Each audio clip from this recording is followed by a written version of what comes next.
Good evening everyone, welcome back to my channel. आज हम लोग सीखने वाले हैं एमएस एक्सेल का पहला क्लास। ये पहला क्लास बहुत ही ज़्यादा लॉन्ग नहीं होगा, ये बस 5 मिनट का ही क्लास है, 5 से 6 मिनट का है। इसमें मैं सिर्फ और सिर्फ इंट्रोडक्शन आप लोगों को बताऊंगी, है ना, कि सेल किसे बोलते हैं, सेल एड्रेस किसे बोलते हैं, आपके अलाइजमेंट, फिर आपके रो कितने हैं, कॉलम्स कितने हैं, वो सारे कुछ। ठीक है, जैसे आप इसमें देख रहे हैं ABC, ये सारे कुछ हमारा कॉलम है, और जो रो होता है ना, वो रो 1 2 3 ये हमारा रो होता है। ठीक है, अब मैं कहीं पे भी जैसे कर्सर या फिर कहीं पे भी अगर मैं बॉक्स क्लिक करती हूँ, ठीक है, जैसे मैं कहीं पे भी अगर बॉक्स वगैरह क्लिक करती हूँ तो वो हमारा सेल एड्रेस हो जाता है। जैसे कि मैंने ये बॉक्स क्लिक किया है तो देखिए D और 9 दोनों हाईलाइट हो रहे हैं, तो वो सेल का नाम हो जाता है D9। ठीक है, तो इसी तरह से हम लोग जितने भी सेल है वो सारे सेल का नाम याद रखेंगे। अगर हम पूरा सेल को सिलेक्ट करके देखना चाहेंगे कि कितना हमारा रो है, कितना कॉलम है, तो वो हमें सबसे ऊपर में दिख जाता है, जस्ट नंबर के ऊपर। और सारे कुछ का इसमें नाम भी रहता है। अगर आप कर्सर को थोड़ा देर बिना कुछ दबाए बस कर्सर को आप लेके जाएंगे ना, तो वो हो जाएगा। देखिए, अगर मुझे पूरा कॉलम पूरा देखना था कि 1 से लेके कितना तक होगा, तो मैंने क्या किया ना, वहाँ पे कंट्रोल प्रेस करके डाउन एरो की जब प्रेस किया तो वो मुझे सारा नंबर दिख गया।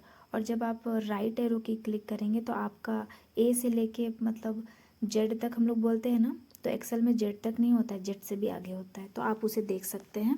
ये बहुत शॉर्टकट पार्ट है, इसे मैं शॉर्ट्स वीडियो में मैंने ऑलरेडी पोस्ट किया है, आप लोग जा कर के उसे देख सकते हैं।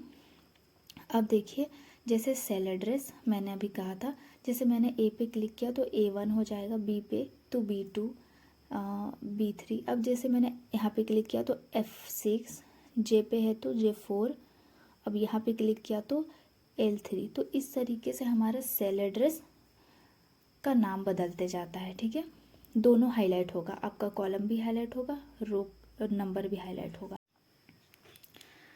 तो आप लोग इस तरीके से सेल एड्रेस को देख सकते हैं और इसे जान सकते हैं। इसके लिए हमें किसी भी तरह का सेल एड्रेस का नाम को याद करने का या रटने का ज़रूरत नहीं है।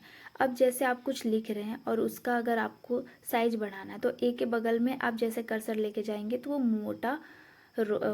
मोटा सा आपका एरो की बनेगा, है ना। इस तरीके से आप उसे छोटा बड़ा कर सकते हैं, या तो पूरा सेलेक्ट करके आप एक बार में अगर करेंगे तो वो सारे बराबर में हो जाएंगे।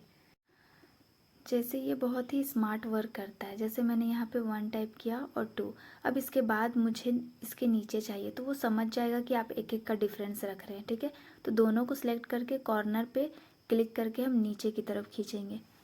अब देखिए, वो खुद ही समझ जाएगा कि आप एक एक का डिफरेंस रखे हैं, तो मुझे भी एक एक का डिफरेंस रखना है।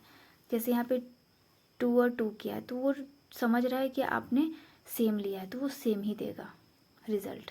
ठीक है, इस तरीके से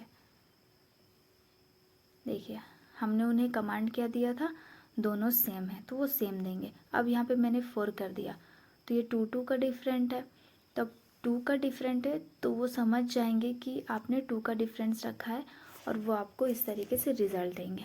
तो ये बहुत ही शॉर्टकट और बहुत ही जल्दी आप कर सकते हैं। अब जैसे मैंने 55 और 56 लिया है तो वो ऑटोमेटिक 57 खुद से दे देंगे, क्योंकि ना वो समझ जाता है।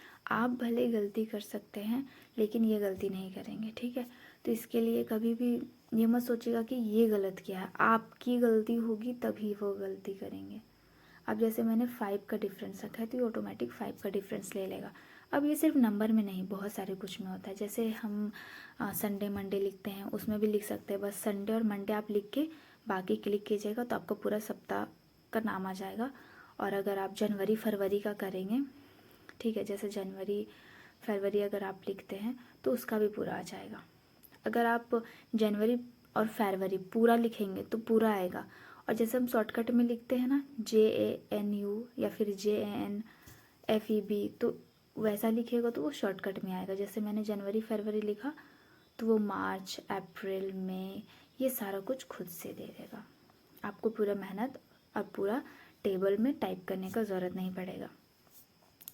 ये आपका काम आने वाला है हमेशा डाटा एंट्री के काम में और भी बहुत सारे काम में, अधिकतर कंपनी वाले काम में आपको ये सारे कुछ काम आएंगे। और फिर जैसे आप किसी भी तरह का प्रज्ञा केंद्र वगैरह है या किसी भी तरह का ऑफिशियल वर्क है, पोस्ट ऑफिस का है या बैंक का है, तो ये सारे कुछ आपको बहुत काम आने वाले हैं। अब जैसे मैंने यहाँ संडे लिख दिया, पहले मैंने संडे ही लिख दिया, फिर मंडे लिखा, तो उसके बाद वो समझ जाएंगे संडे मंडे के बाद ट्यूसडे आता है। ठीक है, ये बहुत एडवांस है। अब उसके बाद आप कर्सर को कॉर्नर पे ले जाके, हाँ सिलेक्ट दोनों होना चाहिए, उसके बाद आप लेके जाइएगा। फिर आप जब लेकर के जाएंगे तो देखिए इस तरीके से वो रिज़ल्ट दे देगा, है ना। संडे मंडे के बाद Tuesday, Wednesday Thursday Friday then Saturday. चलिए ये हो गया। अब हम एक चीज़ और देखते हैं। ये तो मैंने पूरा लिखा था ना, अब मैं यहाँ पर एक शॉर्ट लिख करके आप लोगों को दिखाती हूँ। तो इसमें क्या होगा, JAN लिखा FEB। अब दोनों को सिलेक्ट करके कॉर्नर पे पकड़ के उसे हम खींचेंगे। आप कॉर्नर पे जैसे जाएंगे ना, वो एक मोटा सा कर्सर बन जाएगा, मोटा सा प्लस बन जाएगा। अब आप इसमें देखिए, इसमें मैंने शीट 1 शीट 2 शीट 3 इस तरीके से लिया हुआ है। अगर आप एक्सेल पे काम कर रहे हैं तो उस पेज का नाम होगा शीट। ठीक है, वर्ड पे काम करेंगे तो पेज, और अगर पावर पॉइंट पे काम करेंगे तो उसे कहते हैं स्लाइड। ठीक है, स्लाइड 1 स्लाइड 2। तो आज के लिए बस इतना ही, एक छोटा सा इंट्रोडक्शन क्लास। मिलते हैं हम अपने नेक्स्ट क्लास में। Thank you for watching.